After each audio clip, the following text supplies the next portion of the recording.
Says I'm live, but I'm gonna double check here before I talk away. So if you're here, please let me know in the comments so I know that we're live. It says I don't think we're live yet. Facebook has lied to me yet again. Let's give this a shot. I'm gonna try something here. Maybe this will work. Maybe not. All right, Facebook. Oh, I'm live. Yay. Okay, great. So I'm going to go ahead and jump right in. Thank you. Oh, hi, Randy. Hi, Amber. Yay, thank you so much. Awesome. So hello and welcome. My name is Corey, and I host these videos every Tuesday evening at 8 p.m. Yay! Awesome. Thank you for commenting. That supports me, lets me know that you're here, that I'm not talking to no one. I have, in the past, done entire videos and found out, even though it said it was live, that no one was seeing it. So happy that you're here. Thank you. And I talked last week a bit about boundaries. It's been something that has been an ongoing theme over the last few months here and there. And I might be talking a little bit about that more tonight if there's time. I also wanted to share some exciting news that my fur babies, Bean the dog and Jeff the cat, came out with their Marvel commercial yesterday for Disney's Marvel and Chewy.com. So I wanted to share that with all of you. Super excited. If you go to Chewy.com, and you'll see the banner of their new Disney collection that they partnered with Disney to be the official Disney dog and cat toy producer. And they, if you click on any of the Marvel toys, you will see a video that features my little fur babies. So that was, what a great gift that was. Super happy about that. And I've talked a little bit about that in the past, and I did mention also last night, if you were with me for Corvander's Grill office hours, where we cook up all the things every Monday evening from 6 to 8, I shared that as well. But I know not all of you get to see that, so I thought I would start off by showing you their little commercial. So I'll go ahead and do that now. Hopefully you're able to see this okay. But here on Chewy.com, you can see their new Disney collection at Chewy. Let's go ahead and open this up. And I'm like a proud parent here. I know some of you have seen this a couple times already. You go over to Marvel, and I'm just going to click on the first toys. Cute little Groot plush squeaky toy here. And when you see there's a video over here, but also down here, it says watch our Marvel video. And there's Bean the dog and Jeff the cat. And let's go ahead and play that for all of you. Hopefully the sound comes in again.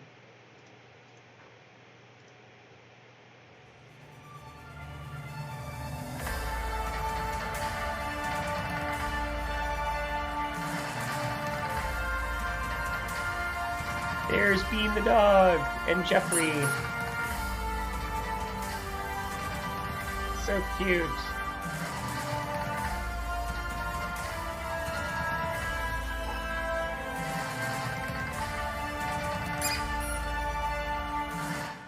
Yay!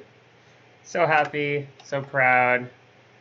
They're a talent agent scouted them, and they got to be in the commercial together. So that was super cute. My lovely wife Sabrina was there for them at the shoot, and she got to see it happen live and said it was super cute and was awesome, but I didn't actually get to see it until yesterday. So really happy. They're not a sponsor or anything. It's just an opportunity we had, and I'm grateful. So yay. Let me know in the comments if you want to see more Bean the dog and Jeff the cat. You can check them both out on Instagram at Bean is a dog and Jeff is a cat. And oh, yay, thanks, Amber. That it never gets old, she says. Appreciate that. And I did mention as well that I shared this last night on Corvander's Grill office hours, where we open up our Zoom line and let all of you join us to connect. And we ask questions together. We do all sorts of things, myself and my good friend Lavander Archer. And he and I shared this. I talked a little bit more about them, and I wanted to make sure all of you know that you can connect with me on Mondays as well. It's a much longer segment. We talk for 2 hours, sometimes a little bit longer. And again, you can come in to the room with us, have a dialogue, and we talk about all sorts of fun things, not just food-related items, although sometimes that is one of the topics. Some of our viewers, friends have hopped on with us, and we've done some fun things. Last night we played some music. I shared some of what I've been learning in music, if you care about learning any music. We also played a couple songs. We made up a song on the spot, did some singing and playing guitar. That was a little ukulele as well in there. So that was definitely a stretch for me, and it was exciting to be able to share that with all of you. And I also wanted to let you know, I'll probably mention this again at the end, but this Sunday from 6 to 9 at the Cultured Rose in Lantana, Florida, is Superhero Activation Night.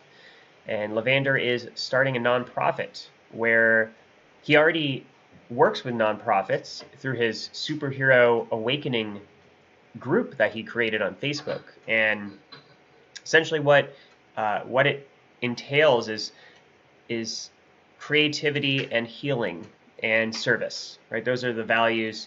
So he has been interviewing local nonprofits and finding out how they contribute in the community and how others can get involved, and has been running a video series showcasing these nonprofits, which has been really cool to see, what goes on right here in our community. And he has created an event now that will be on the 21st of every month. So we had one last month, and this will be our second one. And it is a night of healing, of local performances. Yay! Hi, Sherry, aka Mom. Thanks for being here. Yes, and thank you, Sherry and Amber, for being at the last activation night. And Sabrina, we were all there at the last one. Looking forward to this next one. We had local healers, musicians. We had sound healing, guided meditation.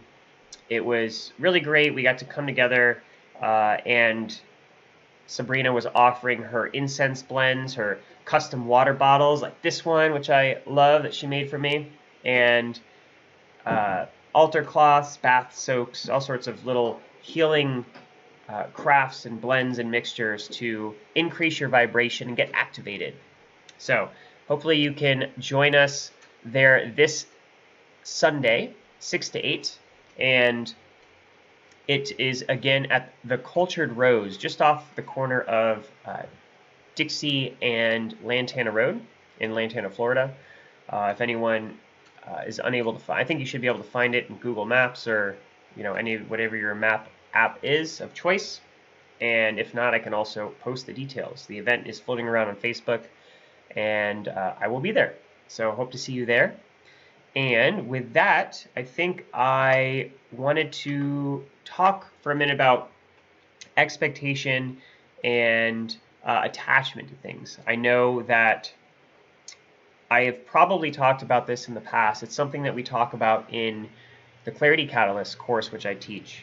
And it's something that's been coming up for me a lot lately, is recognizing where I have my own expectations and attachment to things. And even though I have little Post-its around, I have a Post-it in my car that says no expectations. I have a background on my phone that I made that says no expectations, and it reminds me to let go of attachment to the outcome of things.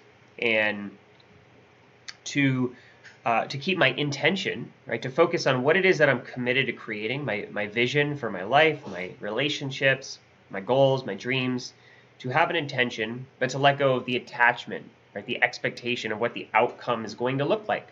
And yes, thank you, Amber, is saying she loved her Witch Hazel Magic items from Sabrina. That is the name of Sabrina's Etsy shop, Witch Hazel Magic, where she offers those incense blends. Thank you for that.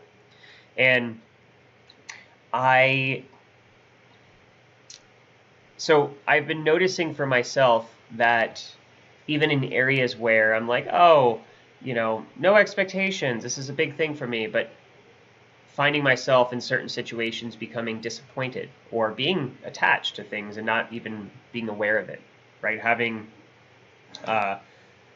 I had a friend of mine who was a close friend who needed some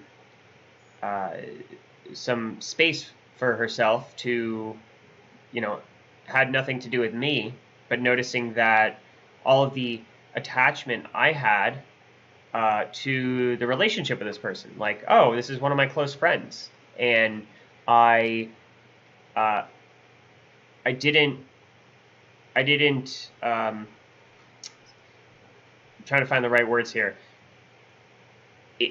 I found myself hurting from that distance and taking it personal, even though I knew mentally that, oh, this is nothing to do with me.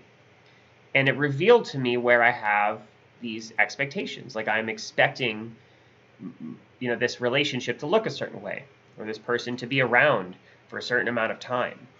And it reminded me to check in and say, like, okay, where else am I doing that in my life? What relationships do I have attachment to the way it looks, or to different people's availability in my life, to the way different roles in different organizations may look. These are all questions I invite all of us to look at, to ask. If this person in my life were to suddenly disappear and say, I can't talk to you for a few weeks or months, how that would affect you. And to think about each of those types of relationships. And it revealed a lot to me about myself, and I wanted to bring this to the surface that I've talked about in the past. And there was a point in time where I was a little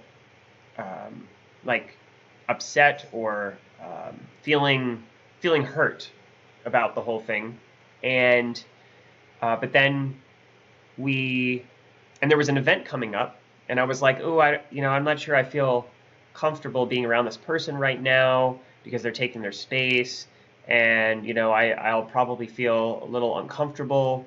So that was revealing, right? To notice that was a lesson to say, okay, like, where am I letting other things affect my own peace in other spaces?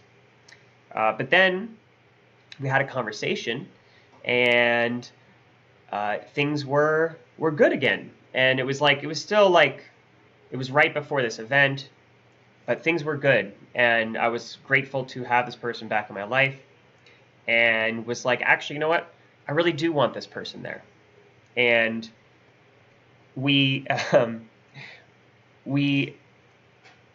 so this person was going to go, and I had it in my mind that, wow, this is like this. It actually became exciting to me to have them there. Like, wow, this would be a great opportunity to see them again, to be around other people in a space where we can connect and have that healing process, to be around each other.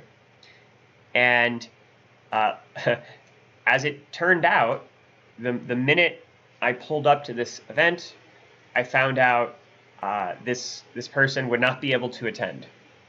And I was very disappointed. I noticed all of a sudden I was like hurt and disappointed. I was like, wow, how quickly that I went from no attachment, like thinking like this person wasn't going to be there. And in fact, I didn't even really want this person there, to to like, okay, I guess I'm okay with the person being there again, to I really want this person there now. And now, oh, this person's not going to be there. Now I'm disappointed about it. I was like, it was so funny to watch my emotions. I was separating myself and watching the feeling it. For me, when I feel disappointment and I feel my emotions, I tend to feel them in my stomach, in my gut. And different people carry them in different places. Some people feel it in their heart, like short of breath, in their chest, in their face, their throat.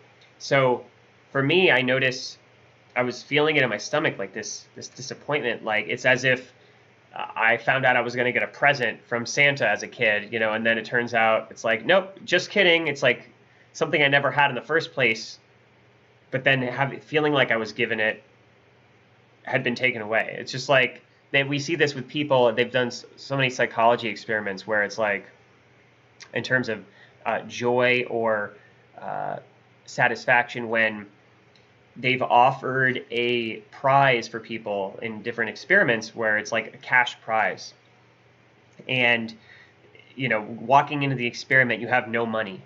And then they offer you something, and then I don't remember the details of the experiment, so I'm probably mixing a few things up, but hopefully you'll get the idea of what I'm saying. After giving them this thing that they didn't have a moment ago, and then trying to buy it back from them or get it back from them, the value to that person, and they see this again and again, right? All of a sudden it becomes more valuable than it was before they had it, right? The feeling of losing something, of that loss, is greater than that item on its own from afar appears to be. It's like, okay, that thing over there, I'll give you $100 for it, and then I buy it from you, and now you're trying to buy it back from me. I'm like, well, I want $200 for it now if I'm going to get rid of it. I don't want to lose this thing. And there's this, I think that's revealing of our attachment to things, right? It's like, oh, I have this thing that if I lose this thing, there's a sense of loss. Like it's like I've lost a part of me. And so there's a lot of different competing principles on top of each other here, right? The feeling of loss, the feeling of my own worth in something else, or needing something in order to feel joy. And it was really interesting for me to watch, to be like, wow, I went from I don't want this at all to maybe I'll have this, and okay, I definitely want this, but now I can't have it. And in a span of a week, the outcome that I started with, which is the outcome that I wanted, which is the person not attending, was the thing that I ended with, but now I was disappointed by that same outcome. So really interesting for me to notice that in myself, and thought I would share that. Is a little more of a personal story for me, but I thought that might support someone to hear that it's like, we all have things that we get attached to and can get disappointed over what might seem silly at first, and it's a matter of us recognizing where we have those attachments, right? It could be like if I told you right now that you just won a free trip to the Bahamas or something, like wherever your dream vacation is. I told you just won a vacation to so-and-so. And then, a moment ago, before you had the vacation, you may be going through your life and everything's normal. And if you imagine that I present you with these tickets and you get it in your mind that you're now going, that if like tomorrow then I said like, oh, actually, I lied, or actually, sorry, we have to cancel. It turns out they closed, or the tickets are canceled, or something happens and you can't go. That I know for me that would be something where I might feel loss in that situation, even though a day ago I didn't actually have those tickets, right? So, and everyone's different, right? People have different areas in their life of attachment, where they get more attached to things. When I get really excited about an experience or going to a certain place, especially with certain people who I know and love, I recognize that sometimes I get attached. I'm like, wow, it becomes as if it's like, instead of a privilege or something I'm grateful for, like, wow, like anyone who's there, I will enjoy it even that much more. And I will appreciate the experience, where I'm getting to go, and who's there, with abundant gratitude, no matter what, to recognize the times that I have my joy or my gratitude based on what happens or who's there. And that is immensely valuable for me, to recognize where I'm putting my own joy and peace in the outcome, right? In whatever happens, as opposed to cultivating that experience of gratitude in myself unconditionally. And ultimately, that's what happened. When I first found out the news, this person wasn't going to be there, I was disappointed. And I was feeling loss and like pain even. And I was just like, wow. Like, but I was simultaneously, I was laughing at myself because I was watching this happen in real time. But I didn't make the feeling go away. And, I took a few minutes and I really looked at this and was reminding myself of all of the things I was looking forward to about this event, and the other people that were going to be there, and how, like, of course it was going to be amazing anyways, and how I could trust that it was perfect, exactly the way it had. Like, it's not like I can argue with God or the universe and be like, I know better than you, universe, like that. I know that this was not the way it was supposed to happen. It's silly for me to do that, right? So in the moment that I accepted, right, radical acceptance of this, that there's nothing that's going to change this, I accept that this is the outcome I am with, then I chose to, it took me a few minutes, about 5 minutes of really sitting in this, because it had really become something I was so looking forward to. I was able to get to a place of acceptance and actually of gratitude, that this is perfect, this is the way it's meant to be. But I was surprised at how quickly I went from like unattachment to attachment or attachment in one direction to I don't want this person to be there, to attachment in the complete opposite direction of I definitely want this person there, and just taking a step back and being okay with what is, regardless, instead of saying like I know what's best and I know the way it's supposed to be. So I thought I would share that, and if any of you notice anything in your life, or have had an area of attachment or something that has been stressing you out, a circumstance maybe that you cannot change, this is an opportunity to be willing to bring your peace back, to let go of the attachment or the expectation that it has to look a certain way. It could even be a certain relationship where someone is maybe not showing up a certain way that you would want them to show up as. Like someone is being critical consistently. I find we talk about this in Clarity Catalyst, looking at our relationships in terms of like, some people think like, oh, my mom, she's always critical, or oh, my brother or my son, or there's someone that we build this expectation around, and then when we interact with that person, it's as if like no matter what the person does, we already have an expectation of where they're coming from, and we don't even give them the space to show up differently, to show up as a new person.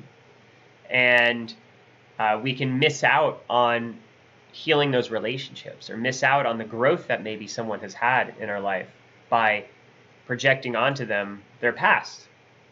And so it's always an opportunity to say, like, you know what, like, yes, I intend to create love and a peaceful relationship and forgiveness, but I have no expectation as to how that looks like. I have no expectation as to how this person is going to show up. I'm simply going to put forth love and forgiveness myself, and hope for the best.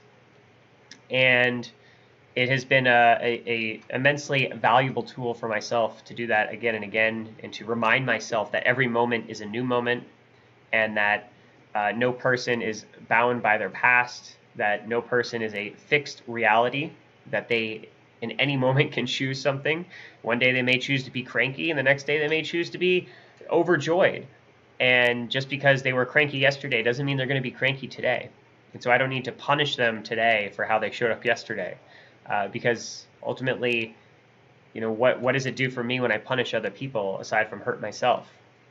And so my invitation, my request would bring me so much joy to hear that all the people I care about, anyone that would happen to see this video, that we would all choose our own peace and put ourselves first, our own joy, and to let ourselves be filled with love for all of those around me, even the people who may have wronged us. And not to say that we must approve or condone their behavior if they've hurt us in the past, but that we would be able to drop the weapons and the shields so that we could have our own freedom again to experience joy and love and gratitude in our own life for all things. Gratitude for even the things that hurt us, for all the many lessons that we may have learned out of that experience. Not to say that we want those things again or that we would want it to repeat, but to feel genuine gratitude for all the lessons that we learn.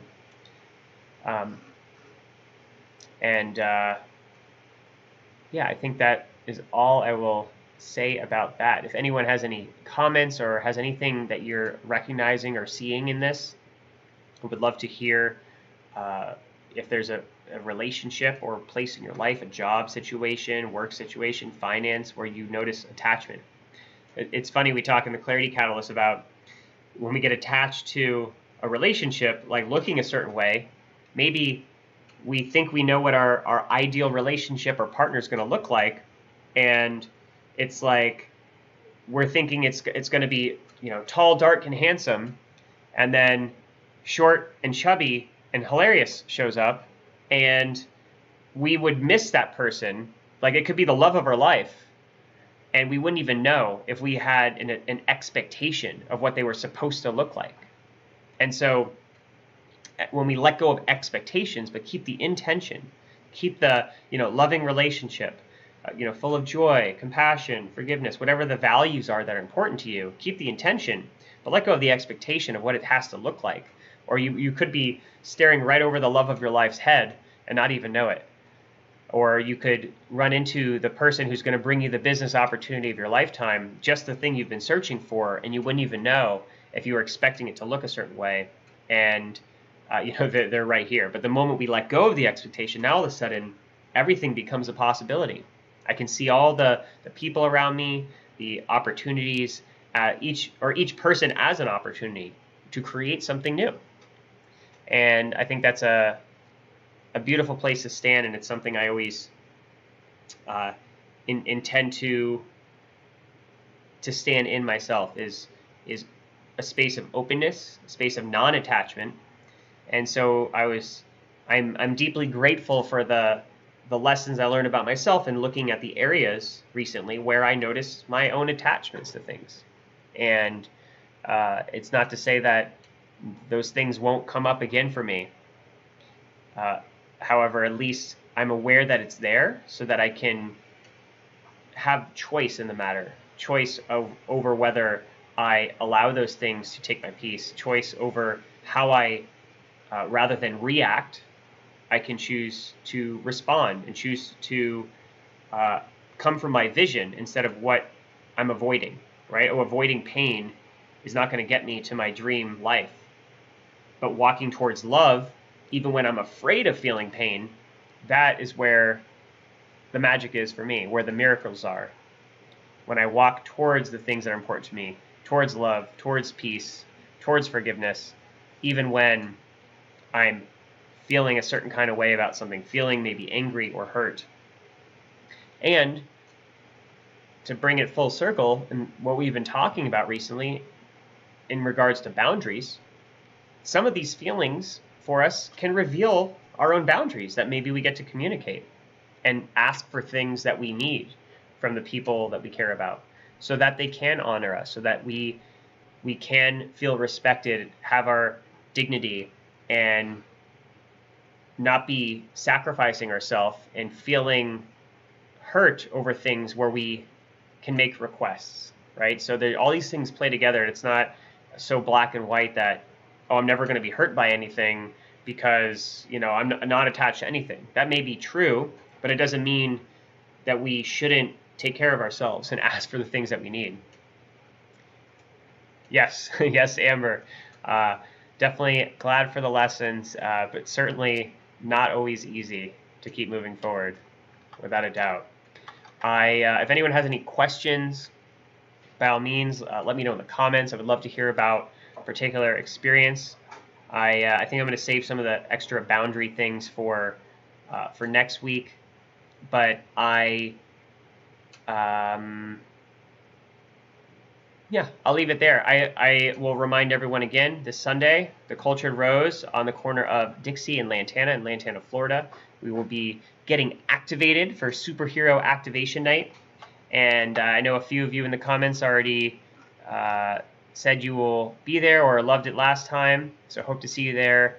And I feel like there's one other thing I am not saying.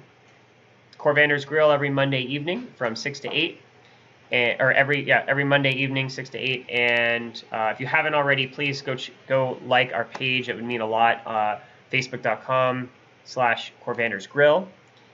You can also support our Patreon at corvandersgrill.com. And meanwhile, I will be continuing working on my guitar course for those of you who are interested in beginners music and guitar, and have a few other workshops on the way as well. As always, thank you so much for being here. It means the world to me, and I so appreciate you and look forward to seeing you all next week, if not sooner, next Tuesday